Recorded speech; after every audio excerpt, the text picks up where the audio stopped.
I'm gonna say this one time real loud with my full chest, so go ahead and hear me out on this one. If working is mandatory, if labor is something we are required to do in order to prove we deserve our existence, if we have no choice but to choose an occupation whether or not we want it, if you are forcing me to sell my body to do somebody else's labor and telling me I have no other choice and neither does anyone else, you shouldn't have any other choice but to give us a roof over our heads, food for our stomachs, and whatever else we need to survive! If you want us to be forced to work, but do not want to guarantee life necessities, that is slavery, you fuckwads! This country loves slavery, they just rebranded it! And don't tell me to leave! I would if I had the fucking money! But that's the whole point of this system, you dumb fucks! Fuck this country! These white folks are mad. Not just frustrated, I mean raging. Why? Because the American dream they believed in is turning out to be a one big lie. And the fact that so many of them seem shocked that life is now hard for them too is like, welcome to the struggle, because for decades, Black Americans have been saying this, screaming it so loud, but suddenly, now that it's happening to them, it's a national emergency.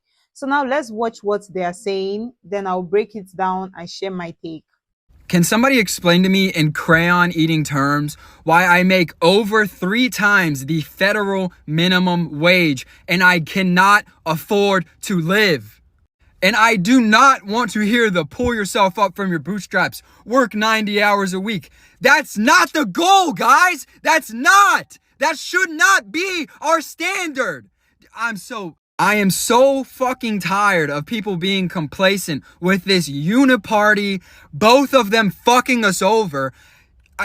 When my parents were my age, they both made less than half of what I make, and they lived alone. I cannot afford to live anywhere alone. A 1-bedroom apartment, $1,800. 2-bedroom apartment, $2,200. Who the fuck can afford that? It is embarrassing to come out and say that it is a struggle to survive right now, but I know so many people are struggling. And do not get me started on what my grandparents were doing. They $3,000 house. And yes, I understand inflation and all of the bullshit that they have been pulling with the Fed. Why are we allowing it? Why? And then I clock out of my shift. I am tired. I have to go home. And I check the news. Another 60 fucking billion to a country nobody can point out on a map. What are we doing? Where has the plot gone? We have lost it, folks. We have fucking lost it. The American dream is dead. It is over. Gone and forgotten. I'm an American. I pay $1,600 for a flat that has no bedroom. That's 2/3 of my income. I'm an American. I work 50 hours a week. I don't have health insurance. I'm an American. I couldn't afford to have a child even if I wanted to. I am $7,000 in debt. I'm an American. My health is declining because I can't afford Whole Foods because that's too expensive for my life. I am very overqualified for my job, but no one else is hiring. I'm an American. I make my boss hundreds of thousands, if not millions of dollars, while I can barely keep myself alive. I'm an American. I have never been out of the States. I have never been on a vacation. I'm an American. I make $20-some an hour. A livable wage here is like 30-some. Yet I don't qualify for government assistance whatsoever. On the days I don't work, I'm so tired I just sleep all day.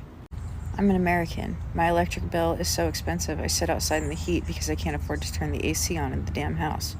I'm an American, and I fear I'm just an average American. I'm living the American dream. I am so tired of feeling helpless as a parent. Yes, my kids are grown adults. My oldest is 28, my youngest is 25. And I thought by teaching them what I learned, which is you work hard, you get a good job, you're going to get the things in life that you need, right? Worked for me, why wouldn't it work for them? Because it doesn't. because the world has fucking changed, all right? And now I feel like I see them struggling, and before my generation comes at me, yes, I understand struggling is a part of life. We all struggled, but there's a difference between struggling and drowning, all right?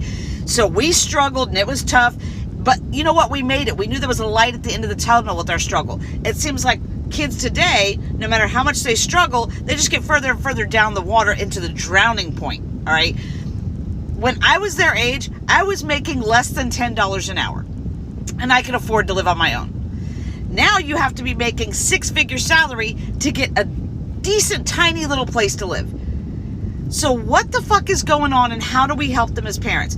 I told my son, all you have to do is work hard, go to college, or join the military like I did. He went to college, got his degree, got a full-time job. He moved back in with me right when he graduated from college because he said, hey, Mom, as soon as I get a job, which was within 2 weeks of him getting out of college, maybe take me 2 months and I'll save up enough money for me to move out. Okay, cool. It's been 10 months. He has saved almost every dime and still can't afford to live. Why are one-bedroom studio apartments almost $2,000 a month? Why? Like, I just don't get it. So I don't even think that there's even classes anymore. There used to be, upper class, middle class, lower class. It's literally turning into the ultra wealthy, and then everybody else is just poor. Like, that's what is happening. And then I told him, hey, when you turn 25, at least your car insurance will go down. Hell no, he turned 25 and his car insurance went up $150. I tell him, if you need health insurance, get a good job. He has health insurance. He has had a medical emergency this week. Had to go to emergency room twice. He had to go to the emergency room because he couldn't get anybody to see him with the health insurance that he had. Right? So he had to go to an emergency room. Now he's out money for that too. It seems like you can never get ahead. And then my daughter, I told her all you have to do because she wanted to buy her own house. My daughter worked 6 days a week, 12 hours a day to save up enough for this down payment. Finally got this house. She's paying double what I'm paying for my mortgage, but her loan was the same amount. And then her mortgage company, after she's already moved in, said, oh, by the way, we forgot to tell you that you need this type of coverage, which we forgot in the beginning. That's an extra $200 you've been paying a month. And all they see when they come home is they watch social media, kids their age, on lavish vacations with all this money and nothing to do, all these social media influencers, because we value those types of things over hard workers. We will pay them $10,000, but you work 40 hours a week, you can't afford it. Riddle me this. Okay. So America tells us after high school, you must go to college. Even if you don't know what you want to do with your life, just go. Just go, right? So I go to college, and now I'm in $67,000 in student debt. I worked my ass off. I got a 4.0. No one cares. No one cares about your grades after college. It won't make you get paid more. So now I'm currently a server because I make more serving than I do with any job that would pertain to my degree. Obviously, serving is not the end goal because there's no growth in that. So I'm currently training to be in the insurance and financial services industry, which you also don't need a degree for. But there's so much money to be made in that industry and in sales in general. I could go to law school and then get into more debt and then hate my life as a lawyer because many tell me they do. Long story short, I will die on the hill that America sets us up to live an average life and not be wealthy. So now I'm teaching myself all the things college didn't. Everybody talks about living the American dream. I have a 3-year-old at home, and I spend 3.5 hours with him after work before he goes to bed, and 1 hour in the morning with him before I have to come to work. I spend more time at work than I do with my child. Basically, my sister-in-law, my mom, and the place where he goes to preschool are the ones raising him. I don't know about y'all, but that is not the American dream I thought I signed up for. I would really like to be home and raise my kids. In other countries, there's like the wife gets to stay at home, but everything is so expensive here that it's hard for two people to not work. I don't know. Something's gotta give, man. Something's gotta give.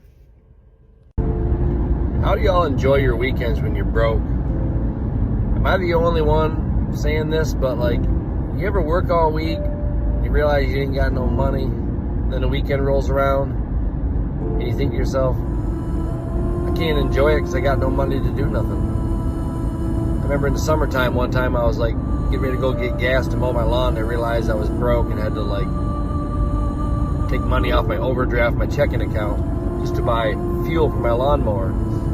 I'm watching all my neighbors with like RVs and like, you know, got trampolines in their back lawns, and they got four-wheelers and all these things that like luxuries that I can't buy, and it doesn't really bother me, but because I don't really care about luxuries in life. But I'm like, I just want to be able to enjoy my weekend and feel like I got a few extra dollars, or like when I'm mowing my lawn, I want to take pride in that. But I can't explain the feeling that you get when you're broke on a weekend. You just almost feel guilty for enjoying yourself. Does anybody know what I'm talking about? When are we just going to admit that the American dream, it doesn't exist anymore?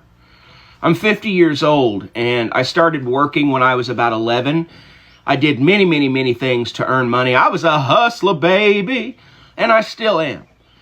But at some point, we have to start telling the truth. The pie is separated.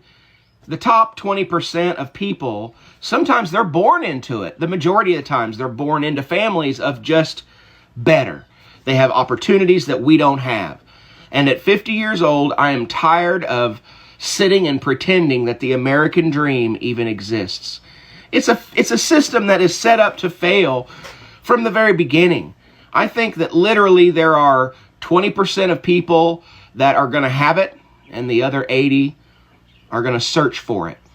I had college loans until I was 39 years old. And at 50, I'm no closer to retirement than I was in my 30s. We're fucked. We are totally and completely fucked. We are at the point where the Titanic has hit the iceberg, split in two. It is starting to sink. All of the rich people have already left the boat. They are off to safety. And the rest of us are just running around while the ship's starting to sink. In fact, half the people are telling us that the ship is fine. Nothing's to worry about. Nothing's happening.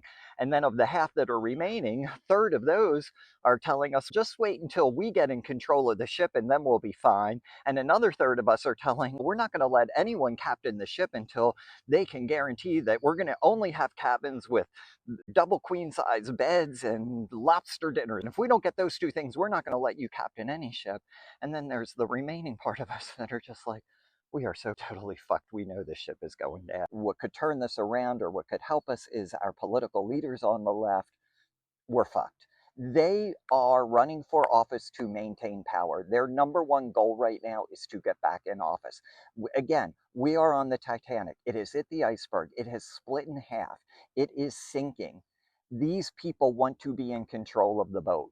They won't change anything. They just want to be in control. When you talk about the problem is the boat was built wrong, we need to rebuild the boat, they don't want to talk about that. They don't want to hear that. That's us overreacting. So we're fucked. We are just totally fucked. And I have accepted that. I don't know where ultimately this is going to go and what it's going to look like, but I know it's going to be bad. It's going to get worse.